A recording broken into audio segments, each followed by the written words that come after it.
Bring in ESPN.com senior NFL insider KC Joyner here on the Sports Bash on 97.3 ESPN.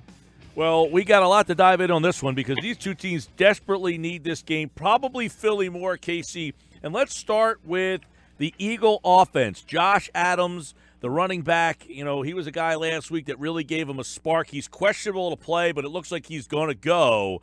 And I wonder, the Eagles' ability to run the ball. They ran the ball last week. But is this an opponent where they should be able to get yards on the ground? Absolutely. I do my rankings for blocking matchups every week for ESPN, and coming into Week 13, Philadelphia had the 7th most favorable run blocking versus run defense matchup. The run blocking's been okay. They're 17th in the league over the past 5 weeks, but Washington over the past 5 weeks, they're ranked 28th in the rush defense, my rush defense metrics, in part because they're ranked 26th in rush yards per carry before first defensive contact. They're 26th league in that category, and they're 26th in good blocking rate allowed. This is a defense you can run the ball against, and Philadelphia should lean in that as much as possible. All right, the offensive line for the Eagles, you match up against this Washington run defense, but if, in fact, they do run the ball, you got Josh Adams, but you're also going to get Sproles back tonight. You saw Clement last week. Do you think that they should lean on Adams, or is the committee approach the better way to go for Philly? You got a banged up back. I'd rather get 10 good carries or 10, 12 good touches out of him and get the best I can out of that than to say let's try and bell cow the guy. He's the only back out of the Philadelphia Eagles backfield who's posted a higher than average metric in my good blocking yards per attempt category that measures how productive you are when you get good run blocking. He's the only back to do better than that in this, better than an average in this category. So I understand why they want to give him as many as possible, but go ahead and get 10 to 12 carries out of him at that level rather than try and push it to say get 15 to 18. Because if you think he can't hold up at 15, 18, give it to somebody else and see if they can give some decent production and keep him fresh. Okay, a lot of matchups here. We always talk about Ertz each and every week. This Washington, linebacking core, the secondary here. It seems that Ertz always finds a hole. So is this an Ertz game, or is this more of a wide receiver matchup? I think this is as much of an Ertz game. Yeah, like you said, every week they end up going for wanting to target him. He's easily their best target. We've talked last week about how he's about how Ertz is the primary vertical threat in this offense. I'd rather him not be the primary vertical threat in this offense. Having said that, in this game, I don't think that Philadelphia wants to turn this into a high-scoring contest. They need to protect the defense. They need to only go vertical, and they have to. And that's the case. You could pick your spots and say, okay, if you're going to leave what they call in defensive terminology middle of the field open, meaning if you've got a free safety, if you get two safeties down the field and you've got the middle of the field open for a seam route, those are the opportunities you need to take with him. Take those opportunities, but don't try and force it otherwise, because this is just not a contest Philadelphia wants to try and turn into a shootout. And then you look at taking shots down the field. I'm sure your metrics will tell you the Eagles don't do it, but can they tonight? It's should they? Is what I keep coming back to. Should they do this? Because can they do it? Their metrics say that they can't because all their vertical passing numbers over the past few weeks have just not been up to par. They're not doing very well in that category. And Washington's got some coverage. People keep talking about Josh Norman. I read about him on sites and they're like, oh, you shouldn't throw the ball at Josh Norman deep. Shouldn't throw Josh Norman deep. Josh Norman's been a green rated cornerback in my cornerback rating system for a couple of years now. He's a cornerback you can go after. He's not the worst cornerback in the league, but he's somebody you absolutely shouldn't avoid throwing out in coverage. So if I'm them, I'm trying to go Jeffrey versus Norman, which is where the matchups would say it would go, and trying to avoid Dunbar, because Dunbar's probably the best cornerback that they have, and he's slated to cover Tate if you look at the matchups. And if he covers Tate, fine, let him take Tate out and let Jeffrey go against Norman. I take that matchup 7 days a week. How's the Eagles line match up with their pass rush? I feel like Kerrigan always has a big game against the Eagles. It does not match up well, to be honest. Philadelphia has the worst pass blocking matchup of the week. Their pass blocking the past 5 weeks ranks 24th in the league, which is really bad. And Washington's pass rushing the past 5 weeks, they have the 4th best grade in that category. They're doing a number of things well. They're not giving quarterbacks very much time to throw. They rank 5th in average time in pocket before the pass, 2.15 seconds. It's a really low number. They're 8th in sack rate. They're 8th in quarterback contact rate. They're 12th in pass pressure rate. If I'm the Eagles, I don't want to challenge it because they're not pass blocking well, and these guys are rushing it well. Again, I want to lean on the ground game and keep this a low-scoring contest. KC Joyner breaking down the matchups to watch here in this one. Let's look at the Eagle defense. I don't know. When you look at Washington, they're certainly a running team first, but the interior of that line is really banged up. So Will there be yards to be had from the Washington rush offense tonight? It's amazing that with all the injuries that they've had, their run blocking has been as good as it has been. Past 5 weeks, the Redskins ranked 12th in yards per carry before first defensive contact. It's an important metric. How far are you getting downfield before a defender actually hits you? They're getting 2.8 yards per carry, ranks 12th. Got a 50% good blocking rate. That ranks 12th. I mean, they're doing a fairly good job. They're not terribly productive. They're 19th good blocking yards per attempt. They don't break off big gains, and that's always Philadelphia's problem on defense is the team does get good blocking. The other team will tend to break off big gains, so it might be a place where Washington can be like Philadelphia, run the ball with consistency but not hit big gainers. But again, if Washington does that, let them keep doing that and don't let them go vertical because, again, the last thing Philadelphia wants is to turn this thing into a shootout. You look at the Eagles secondary banged up, and we know they're going to get Sidney Jones back, but still missing a lot of pieces. Is that going to matter tonight? Can Washington pick on somebody tonight, or do they just not have Colt McCoy and they don't really have that game-breaking guy? Jock Doxson has gotten better. If Doxson, I was just going to say his name because he's the one person they should worry about. 6 catches for 60-plus yards last week. Not being a vertical threat last week, but he's back. He's healthy, and they have to find somebody to at least keep him in check. And do they put Jones on, do something. You find a way to rotate safeties over, do something. Because I'm not worried about Maurice Harris. Quinn is hurt, so he's not a concern. Crowder's been banged up. I'm not really concerned with him.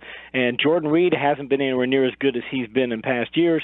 Plus, Malcolm Jenkins has been very good at stopping tight ends. So the only player I'm worried about from a coverage perspective is Doxson. If they can find a way to just keep him in check, they're okay. What about Reed, the tight end? He's another guy who, when he's healthy and playing well, he's a handful. The Eagles, Jordan Hicks is out again, so they're going to be lacking, the linebacker there. They've been kind of trying to fill in with Camus, Grazier Hill, and Nate Geary. And then, of course, Nigel Bradham's got the broken thumb. He's going to play with a cast on his hand. Is Jordan Reed a guy who can disrupt this game tonight with a guy like Colt McCoy playing quarterback? Washington's in kind of the same boat that Philadelphia is in.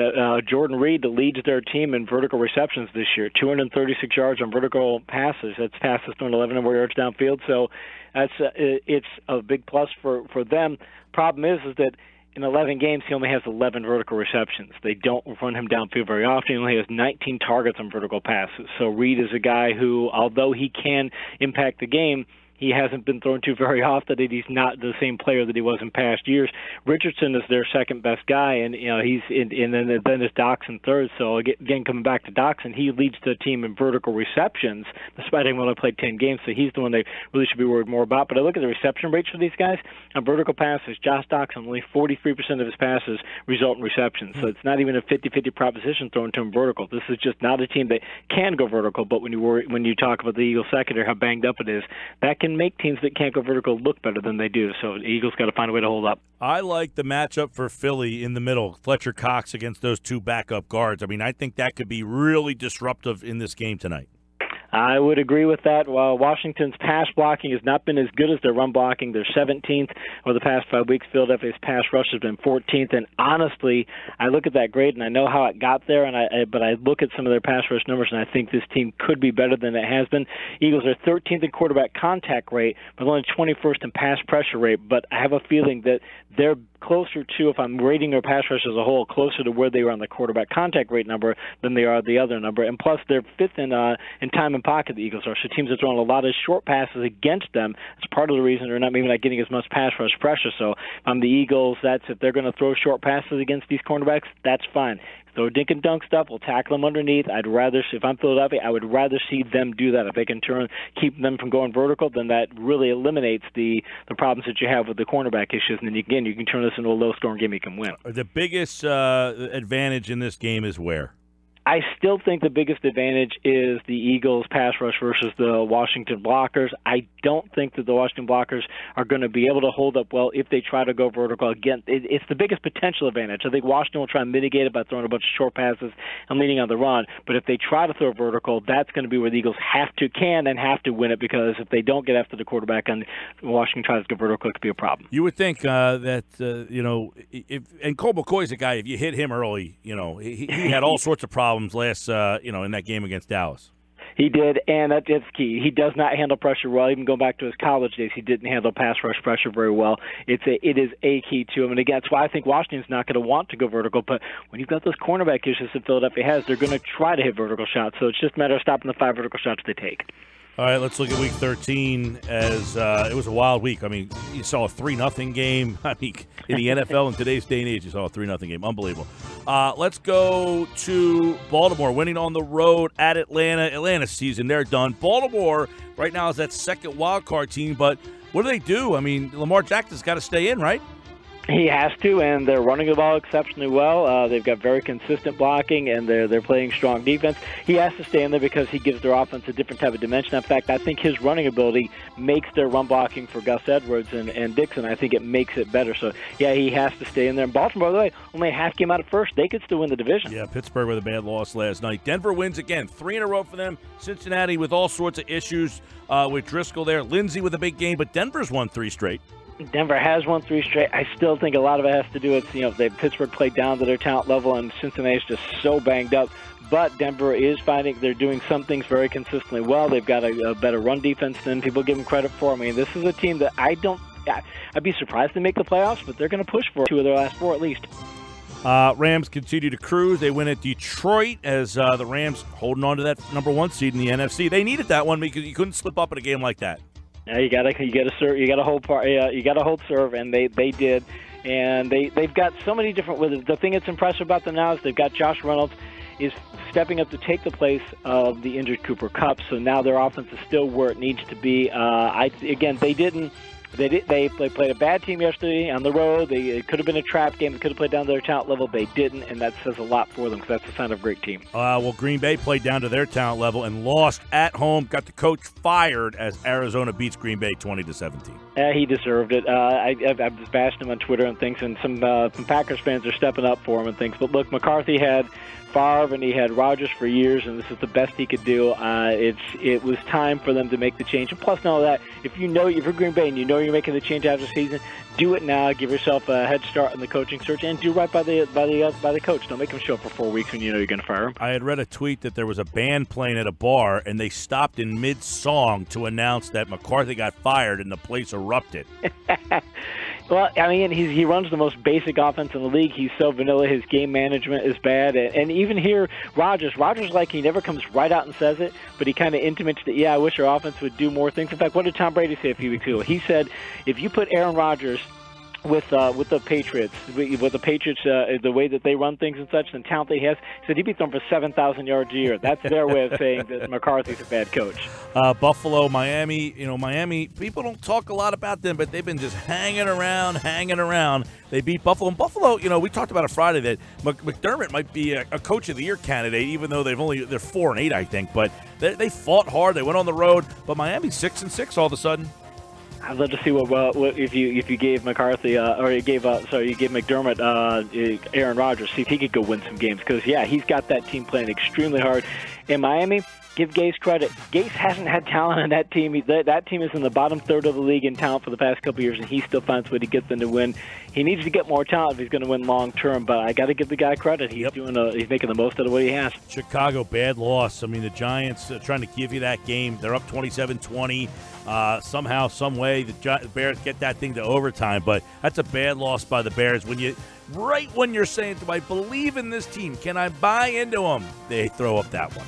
They do, and that's what we talk about the Rams. And I know that Trubisky wasn't out there. I get that they had Daniel. I get playing the backup quarterbacks, and it changes the dynamic and things. But the Giants are not a good team. You've got the kind of defense that should let you win that sort of game, and they didn't. And that's the difference between like the Rams and the Bears. I mean, the Bears did not keep up their effort levels in the game that they needed to do it, and it's going to hurt them in the playoff hunt. What's going on in Carolina? I mean, everybody seems to score on Tampa Bay. Carolina not only couldn't score them, they couldn't stop them either. They couldn't, and going into that game, Carolina it's amazing part of Carolina the last 4 games.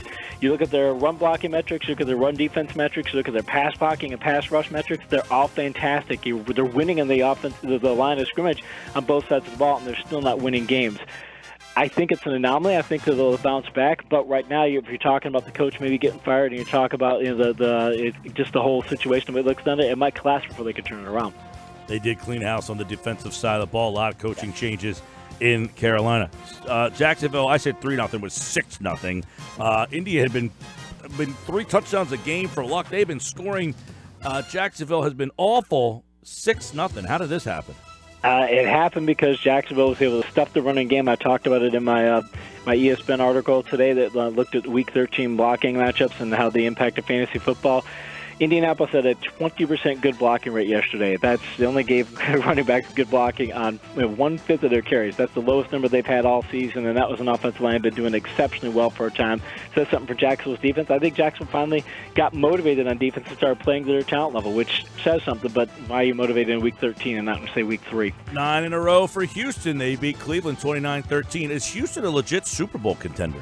They absolutely are a Super Bowl contender. Their run block has been superb. Their run defense has been great, and they're, again, playing their talent level. I do it's something of a concern in that their passing game is still DeAndre Hopkins, and that's it. But DeAndre Hopkins is that good, and they do so many other things well. They're still kind of a formula team because they really only have that one passing target, but it's enough to get them to the playoffs. And if I'm an AFC team in the playoffs, I don't want to see them the way they're playing right now. Tennessee, they're still in this thing. They hold off the Jets. They scored late and win 26-22.